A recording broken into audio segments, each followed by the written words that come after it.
मेरे हस्बैंड ने पहले इस्लाम कबूल किया।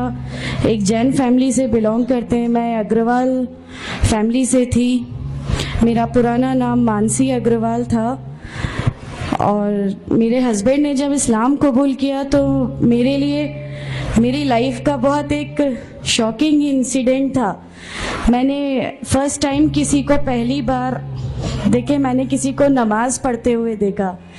मैंने अचानक ये अक्सर करके एक पर्टिकुलर टाइम होता था और ये घर से कहीं चले जाते थे और मैं इनसे पूछती थी कि आप कहाँ जाते हैं, तो ये रिप्लाई करते थे this is none of your business, you have to do your job. तो मैं भी खामोश हो जाती थी। बाकी मेरे फादर इन लॉ से अक्सर इनकी डिबेट और सब कुछ हुआ करता था, बट मुझे नहीं समझ में आता था कि ये डिबेट क्या है, ये लोग किस बात पे इतना ज़्यादा इनका डिबेट इतना एग्रेसिव मूवमेंट्स पे कैसे आ जाता है। तो बाकी फिर एक धीरे धीरे जब मुझे ये इस्लाम के पहले तो ये लोग नहीं बताए, बट फर्स्ट टाइम जब मैंने इनका फजर की नमाज थी और अचानक मेरी नींद खुली और मैंने इनको नमाज पढ़ते हुए देखा। मैंने इनसे पूछा कि आप क्या नमाज पढ़ रहे हैं, क्योंकि सिर्फ टेलीविज़न पे देखा था कि हाँ ऐसे जो करते हैं वो नमाज के एक्शंस हैं। मैंने इनसे पूछा कि आप नमाज पढ़ रहे हैं। इन्होंने कहा कि हाँ मैं नमाज पढ़ रहा हूँ। मैंने बिल्कुल देर नहीं की मेरे फादर इन लॉ को बताने में। मैं रूम से बाहर निकल के और मैंने सबसे पहले उनको बताया कि पापा जी आज ही इनको मैंने नमाज पढ़ते हुए देखा। तो उन्होंने मुझसे कहा कि ठीक है खामोश रहो, अभी किसी से कहना नहीं, हम देखेंगे क्या कर सकते हैं। अब वो जो मेरी लाइफ का मोमेंट था, वहाँ से मेरे को ऐसा लगा कि ये क्या हुआ, ये क्या कर रहे हैं, ऐसा क्यों कर रहे हैं, ये कहीं ये किसी ऐसे व्यक्ति से तो नहीं मिल गए जो इनको टेररिज्म की तरफ ले जा रहा है और ये ऐसी चीज़ों में तो नहीं इन्वॉल्व हो जाएंगे। एक बहुत बड़ा डर जो मेरे अंदर था वो, और on that time I was pregnant, तो मेरे को एक बहुत खलबली सी लगी रहती थी कि ये क्या चल रहा है, ये क्या चल रहा है। फिर धीरे धीरे करके जब मैं इनकी बुक्स वगैरह जो अलमीरा में रखी रहती थी वो मैं पढ़ने लगी और ढूंढने लगी। ये छुपा के रखा करते थे और मुझे जब भी कोई बुक मिलती थी तो फिर मैं उसको पढ़ने लगी। तो मुझे उसमें ऐसा कुछ लगता ज़रूर था कि पता नहीं कुछ है, कोई डिफरेंट चीज़ है, क्योंकि मैंने देखा कि इनके अखलाक, इनकी सब चीज़ें बिल्कुल चेंज हो गई। जो ये पहले थे उससे ये बिल्कुल अलग हो गए। तो मुझे ऐसा पर्सनली लगता था कि इस प्लेटफॉर्म ने इनको ऐसा क्या दिया जो मेरे हस्बैंड को बिल्कुल चेंज करके रख दिया। अल्हम्दुलिल्लाह ये उस समय कोशिश करते थे कि जो नबी की सुन्नतें हैं, जो हमारे नबी सल्लल्लाहु अलैहि वसल्लम ने किया, अपनी वाइफ की मदद करना, अपनी वाइफ के साथ किस तरह उसके हुकूक की अदायगी करना, ये सब कुछ वहाँ अल्हम्दुलिल्लाह करने लगे। और मुझे जो इनका ये ड्रास्टिकल चेंज था, जो इनको इस प्लेटफॉर्म पे आए हुए 6 मंथ्स या 1 ईयर हुआ होगा, वो देख के मेरे लिए एक बहुत बड़ा एक सरप्राइज था कि ये क्या हुआ।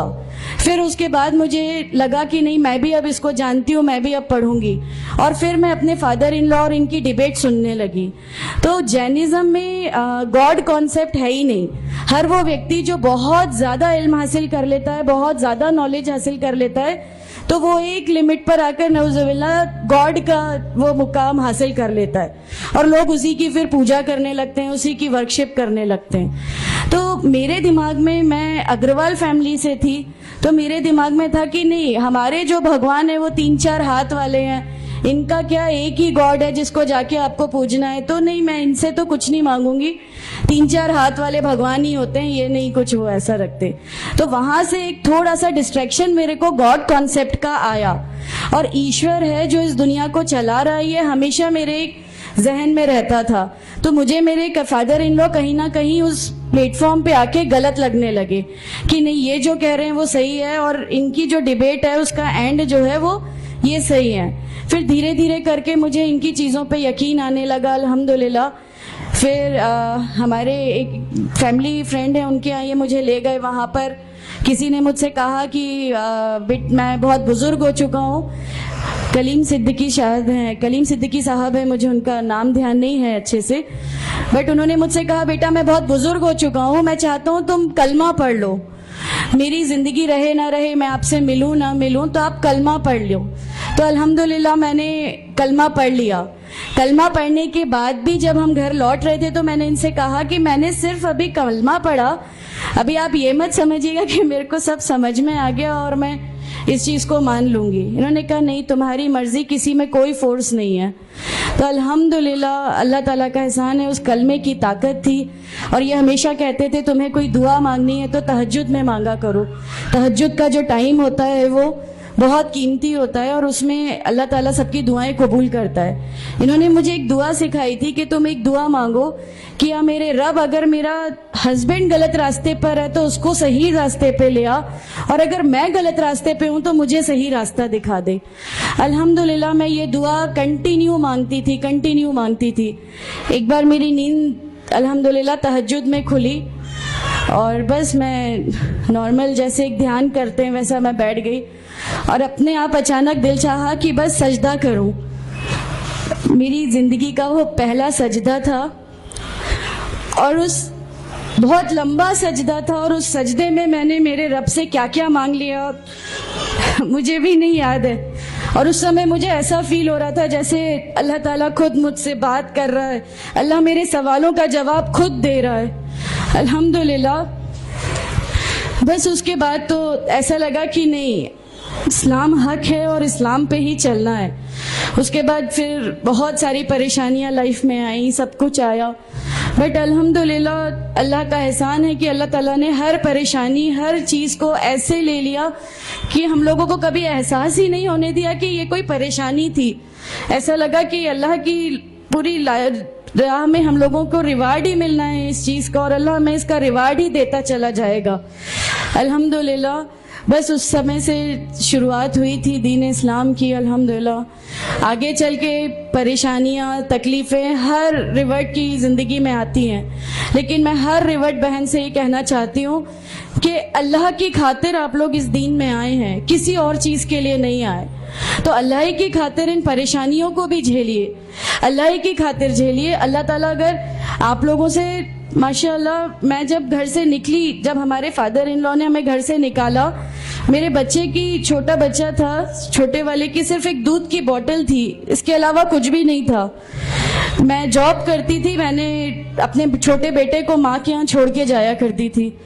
मेरे मम्मी पापा बहुत ज़्यादा मतलब हम लोगों से डिटैच नहीं हुए थे, एक मोहब्बत थी उनको हमसे, तो उस मोहब्बत के कारण मतलब उन लोगों ने कभी हमारा उस लेवल तक अपोज नहीं किया जो इन लॉज की तरफ से आया। तो जब मैं मेरे मायके गई और मैंने अपने बच्चे को लिया और मैंने कहा कि माँ हमने वो घर छोड़ दिया, हमें उस घर से उन लोग निकाले, ऐसा करके माँ है बहुत रोई, तुम लोग क्यों ऐसा कर रहे हो, क्या करोगे, कैसे रहोगे, दोनों छोटे बच्चे हैं, क्या होगा।